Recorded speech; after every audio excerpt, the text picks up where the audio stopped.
तो सपोर्ट और रेजिस्टेंस एक होता है हॉरिजॉन्टल लाइन का सपोर्ट और रेजिस्टेंस, एक होता है ट्रेंड लाइन का सपोर्ट और रेजिस्टेंस, एक होता है मूविंग एवरेज का सपोर्ट और रेजिस्टेंस, और एक होता है मैं फॉलो करता हूं वो है फिबोनाची का सपोर्ट और रेजिस्टेंस। तो मैं ये 4 सपोर्ट और रेजिस्टेंस को फॉलो करता हूं। तो इन चारों के बारे में आप लोग को मैं यहाँ पे बताऊंगा, तो वीडियो को ध्यानपूर्वक देखिए, समझिए, सीखिए। सारा गेम प्रैक्टिस का है। देखिए मैं सपोर्ट और रेजिस्टेंस बहुत आसान भाषा में आसान तरीके से बताऊंगा कि किस तरह से इसको आपको इंप्लीमेंट करना है। तो वीडियो को ध्यानपूर्वक देखेंगे तो चीज़ें समझ में आ जाएंगी। अगर आप कुछ भी फॉलो नहीं करते हैं ना, आपको कुछ भी नहीं आता है, सिर्फ आप 3 से 4 महीने अगर सपोर्ट और रेजिस्टेंस पे भी प्रैक्टिस कर लेंगे ना, तो मैं 100% दावे के साथ बोल सकता हूं कि आप यहां से कुछ ना कुछ अर्न करके जाओगे। लेकिन उस अर्न करने के लिए आपको क्या फॉलो करना पड़ेगा?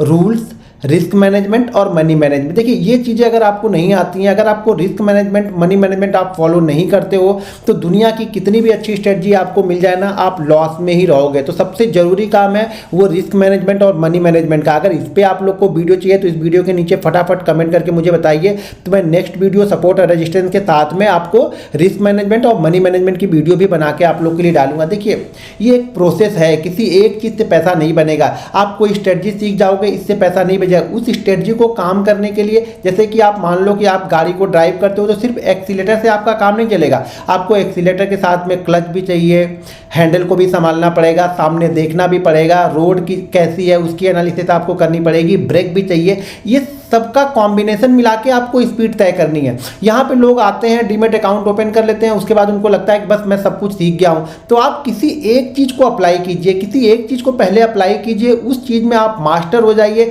देखिए पैसा किसी भी चीज़ से बन जाएगा। सपोर्ट और रेजिस्टेंस अगर आप फॉलो करते हो, दिन में बैंक निफ्टी, स्टॉक्स में, निफ्टी में आपको ये मान के चलो कि कम से कम 1 से 2 ट्रेड बहुत आसानी से आपको मिल जाएंगे। लेकिन आप इंतजार नहीं करते हो, आप बैठते नहीं हो, चीज़ों को समझते नहीं हो। जब तक आप देखोगे नहीं, समझोगे नहीं, इंतजार नहीं करोगे ना, तब तक मार्केट आपको पैसा नहीं देगा। मार्केट पैसा आपका वेट का देता है, आपकी टाइम का देता है, आपकी अवेयरनेस का देता है, आप कितने धैर्यपूर्वक अपने सेटअप का इंतजार करते हो उसका पैसा देता है। उसके पहले आप कई सारे आड़े टेढ़े ट्रेड कर लोगे, उसके बाद एक अच्छा ट्रेड आपको मिलेगा, उसको भी आप डर के मारे ट्रेड करोगे, और जहां उस ट्रेड में आपको मैक्सिमम प्रॉफिट लेना था वहां पे आप मिनिमम प्रॉफिट लेके निकल जाते हो। तो चलिए मैं सपोर्ट रेजिस्टेंस को समझाता हूं, वीडियो को ध्यानपूर्वक देखिए, समझिए और सीखते रहिए।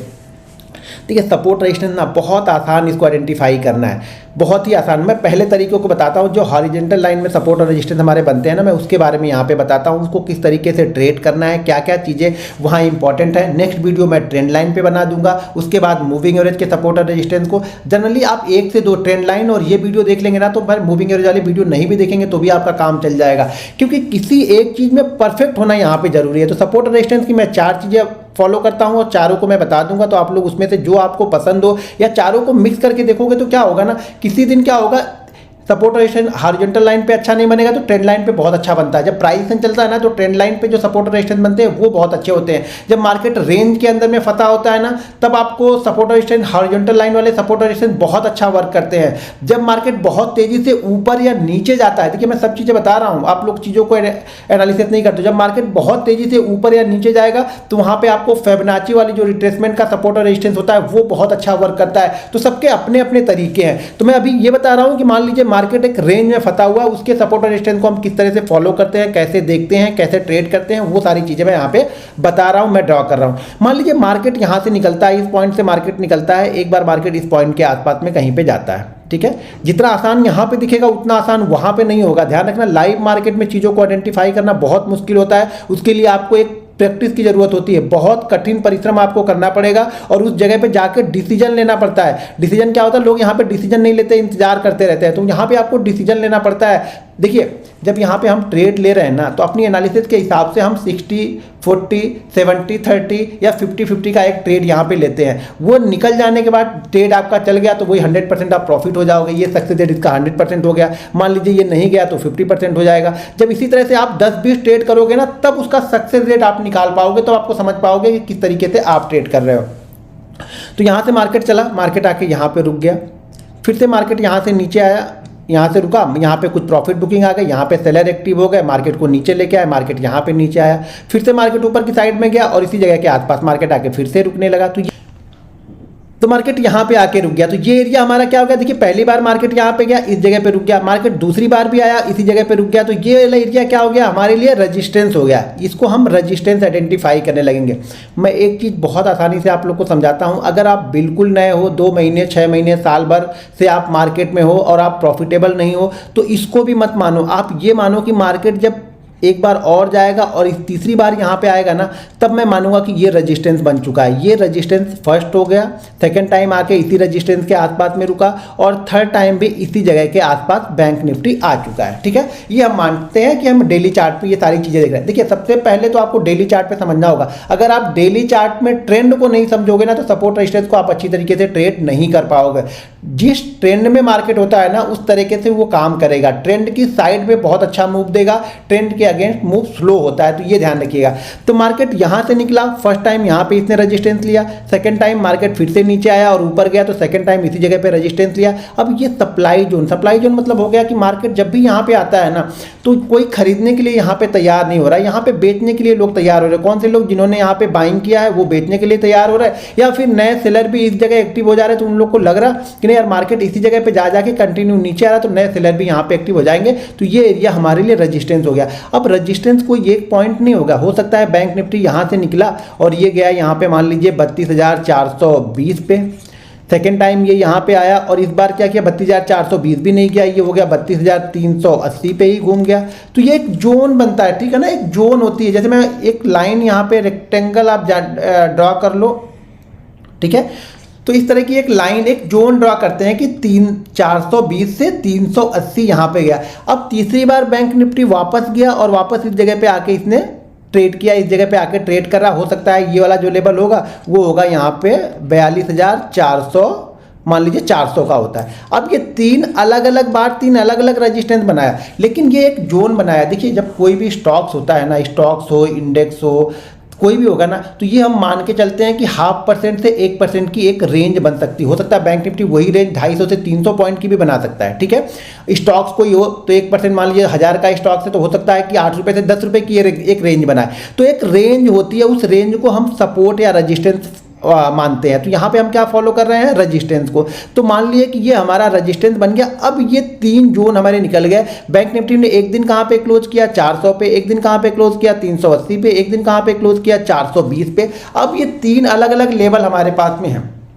ठीक है, अब क्या करेगा बैंक निफ्टी, मान लीजिए अगली बार फिर से बैंक निफ्टी नीचे आके और इस बार जाके इसने इस रेजिस्टेंस लेवल के ऊपर कहीं पे क्लोज कर दिया। मान लीजिए ये क्लोज कर देता है, लेकिन इस रेजिस्टेंस, हमने क्या रेजिस्टेंस मान लिया है, हमने रेजिस्टेंस ये मान लिया कि 3 बार बैंक निफ्टी इस जोन के आसपास आके रुकता है। तो हमने ये रेजिस्टेंस मान लिया कि अगर बैंक निफ्टी अब 32,430, यानी जो ये ऊपर की रेंज है, जो एक ऊपर की रेंज बनी है ना, इस ऊपर की रेंज से भी 10-20 पॉइंट हम बफरिंग पकड़ लेते हैं कि उसके ऊपर जाके क्लोज करेगा, तब हम ये मानेंगे कि बैंक निफ्टी ने इस रेजिस्टेंस, जो कंटिन्यू बार बार यहाँ पे सेलर एक्टिव हो जा रहे थे, इस बार बायर ने क्या है, बायर ने इस बार जोश दिखाया, बायर ने इस बार दम दिखाया और कहाँ पे लाके क्लोज कर दिया, 32,430 पे क्लोज कर दिया, जो हम पिछले 3 बार से नहीं कर पा रहे थे। पिछले 3 बार से क्या कर रहे थे, सेलर यहाँ पे एक्टिव हो जाते हैं, सेलर इसको बार बार नीचे की साइड में लेके आ रहे थे।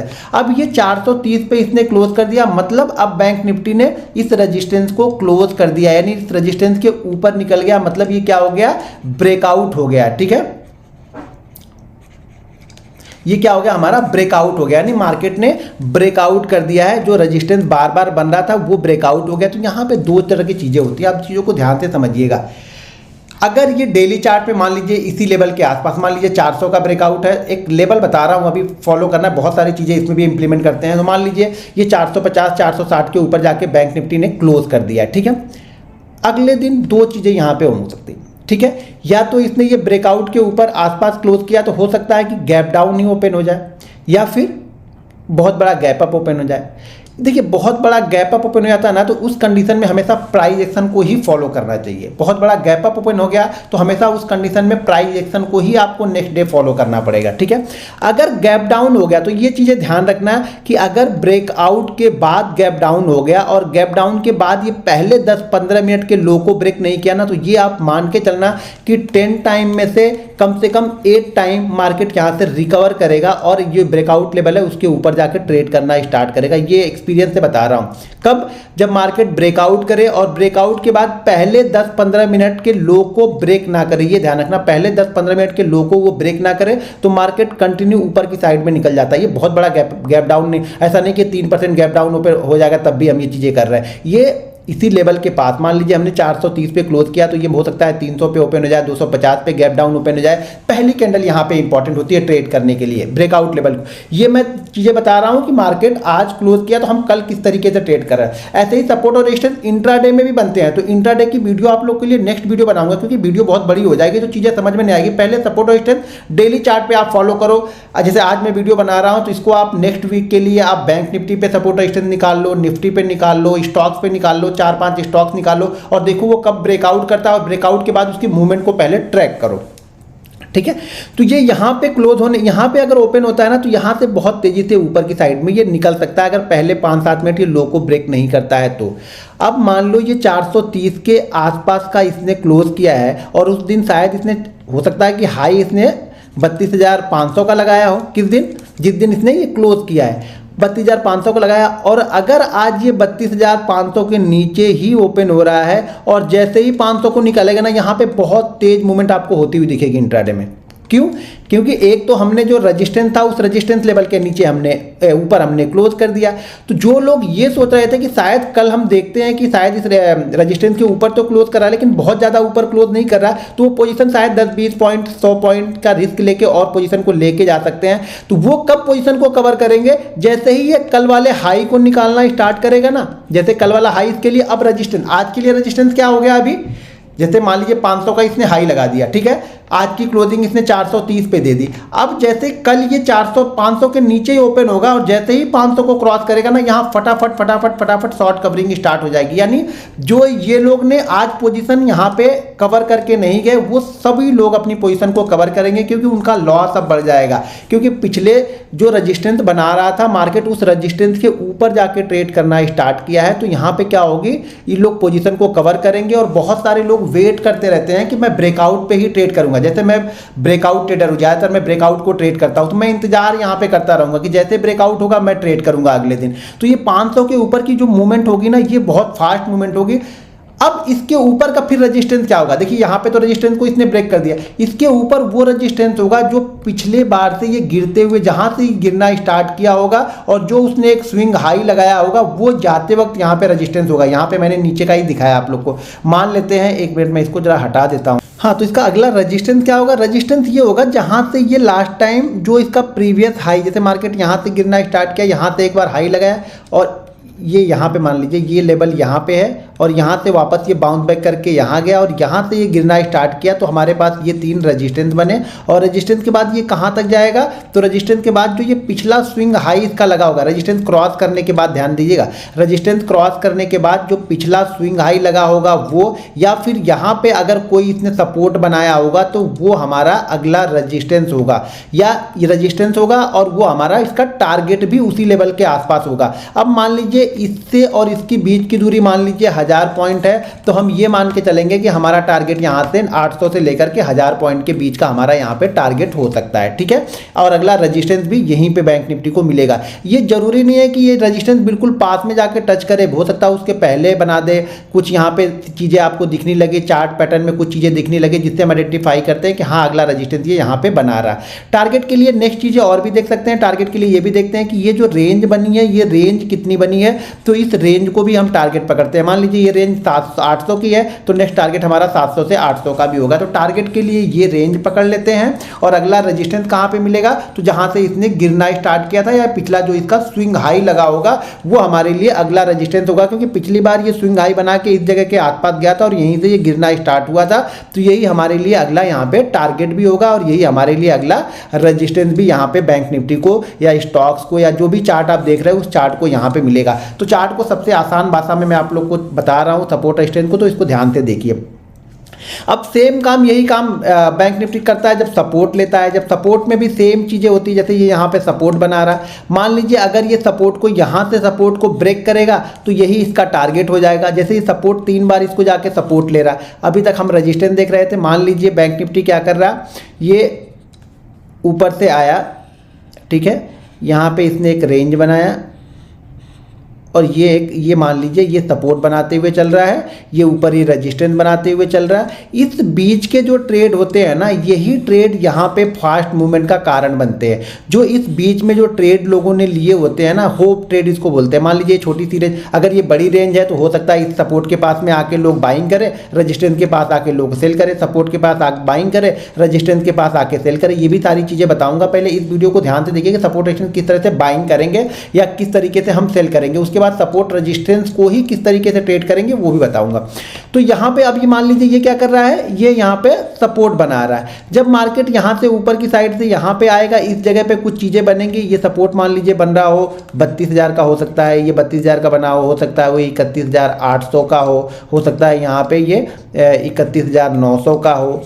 ये तीन जो लेवल मैंने बताए हैं 1 2 3, तो हो सकता है एक 32,000 का हो, 31,800 का, 31,900 का हो। तो हमारे लिए जो रजिस्टेंस लेवल कौन सा हो गया, हम ये मान के चलेंगे कि बैंक निफ्टी 31,780 के नीचे अगर जो भी लोवेस्ट पॉइंट है उसके 20-30 पॉइंट आपको पकड़ लेना है, जो भी हाईएस्ट पॉइंट है उसके 20-30 पॉइंट ऊपर का पकड़ के चलना है। ये कोई 20-30 पॉइंट पकड़ के चलता है, कोई 50 पॉइंट भी पकड़ के चलता है, कोई एग्जैक्ट लेवल को ही ट्रेड करता है। ये अपने अपने सहूलियत के हिसाब से लोग डिसाइड करते हैं। तो यहाँ पे ये इसके नीचे अगर निकलेगा तो मेरे क्या होगा कि मेरे इस रजिस्टेंस को इसने ब्रेक कर दिया। देखिए रजिस्टेंस को ब्रेक कर दिया नीचे की साइड में, सपोर्ट रजिस्टेंस को ब्रेक कर दिया, ऊपर निकल गया, सपोर्ट को ब्रेक करके ये नीचे आएगा। लेकिन बहुत सारे ट्रेड इसके बीच में भी बनते हैं कि हम सपोर्ट को बाइंग करके रजिस्टेंस के पास पहुंचते हैं। तो यहां पे क्या कंडीशन होगी, अभी मैंने आपको सिर्फ और सपोर्ट और रेजिस्टेंस को आइडेंटिफाई करना बताया है। सपोर्ट और रेजिस्टेंस पे बेहतरीन से बेहतरीन ट्रेड कैसे लेंगे, ऑलरेडी मैंने बाइंग साइड का बताया। तो क्या हुआ, यहां पे होप ट्रेड बनेंगे। जब ये होप ट्रेड के एसएल करते हैं ना, तो बेस्ट मूवमेंट मिलती है जो हम ऑप्शन बायर के लिए काम करती है। ये इस रेंज में जब तक ये फंसा हुआ है तब तक ऑप्शन सेलर के लिए बेस्ट पैसा यहां पे बनेगा, क्योंकि उस रेंज को वो क्रॉस नहीं कर रहा है। ऑप्शन बायर के लिए बेहतरीन पैसा कब बनेगा, जब वो इस रेंज को क्रॉस करके ऊपर या इस रेंज को क्रॉस करके नीचे आएगा। तो यहाँ पे जो मूवमेंट होगी वो फास्ट होगी। ये मूवमेंट जो होती है वो स्लो मूवमेंट होती है। तो यहाँ पे जो ऑप्शन सेलर होते हैं उनको टाइम डीके मिलता रहता है, क्योंकि उनको पता है इस लेवल के आसपास कहीं सेलर आ जाते हैं, इस लेवल के पास थोड़े बायर आएंगे। और बहुत सारे लोग इंतजार करते हैं, जो सपोर्ट और रेजिस्टेंस ट्रेड करते हैं वो इंतजार करते रहते हैं कि मार्केट इस रेंज को ब्रेक करे तब मैं पैसा यहाँ पे डालूंगा। बहुत सारे लोग सिर्फ सपोर्ट और रेजिस्टेंस को ही ट्रेड करते हैं। तो यहाँ पे एक बेहतरीन मूवमेंट उनको मिलेगी, क्योंकि मार्केट 3 दिन 4 दिन 5 दिन 7 दिन से एक रेंज में फंसा था। रेंज के जैसे बाहर ऊपर या नीचे जिस साइड में निकलेगा उस साइड में एक बेहतरीन ट्रेड मिलेगा। तो ये सपोर्ट और रेजिस्टेंस हमने क्या आइडेंटिफाई किया, जो हॉरिजॉन्टल लाइन होती है। नेक्स्ट हॉरिजॉन्टल लाइन में ही 5 मिनट पे किस तरह से आइडेंटिफाई करेंगे और किस तरह से इंट्राडे के दौरान ट्रेड लेंगे उसकी वीडियो बनाऊंगा। पहले मैं इसको चार्ट पे आप लोग को दिखा देता हूँ।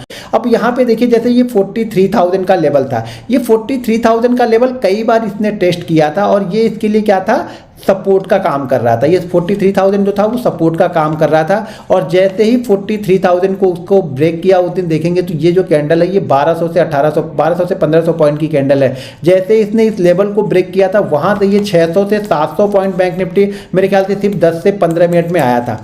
10 से 15 मिनट में ये 600 से 700 पॉइंट बैंक निफ्टी यहाँ पे गिरा था। किस दिन, जिस दिन इसने ये लेवल 43,980 के लेवल को क्रॉस किया था, ब्रेक किया था, तो उस दिन ये मूवमेंट आया था। लेकिन इस मूवमेंट को चार्ट में देखने में तो ये बड़ा आसान दिख रहा है आपको पकड़ना, लेकिन इस मूवमेंट को हम पकड़ेंगे कहाँ पे, 5 मिनट के या 15 मिनट के चार्ट पे जाके। तो जब मैं 5 मिनट नेक्स्ट वीडियो में इसी पे आपको 5 मिनट या 15 मिनट पे बैंक निफ्टी को इंट्राडे में आइडेंटिफाई किस तरह से करना है, क्या क्या कंडीशन रहती है, किस कंडीशन पे बाइंग करना है, वो सब सारी चीजें बताऊंगा। लेकिन उसके लिए आपको अगर ये डेली चार्ट पे आपको सपोर्ट और रेजिस्टेंस पता ही नहीं है तो मैं ये 5 मिनट बता के किसी काम का नहीं है। ये डेली चार्ट पे पहले आपको पता होना चाहिए कि ये कितना इंपॉर्टेंट है। देखिए जितना टाइम बिताएगा, जितना ज़्यादा टाइम बिताएगा किसी सपोर्ट और रेजिस्टेंस के पास में, उतनी ज़्यादा फास्ट मूवमेंट मिलेगी। जितना टाइम बिता के गिरेगा या ऊपर जाएगा, मोमेंटम उतनी ही फास्ट होगी। ये आप हमेशा समझ के रखिएगा, ये चीज़ों को समझिएगा, क्योंकि बहुत सारे लोग धीरे धीरे सब लोगों का ये स्टॉप लॉस हो जाता है और जैसे इसको मार्केट कट करता है, मार्केट में मूवमेंट यहाँ पे फास्ट होती है। तो डेली चार्ट पे देखिए,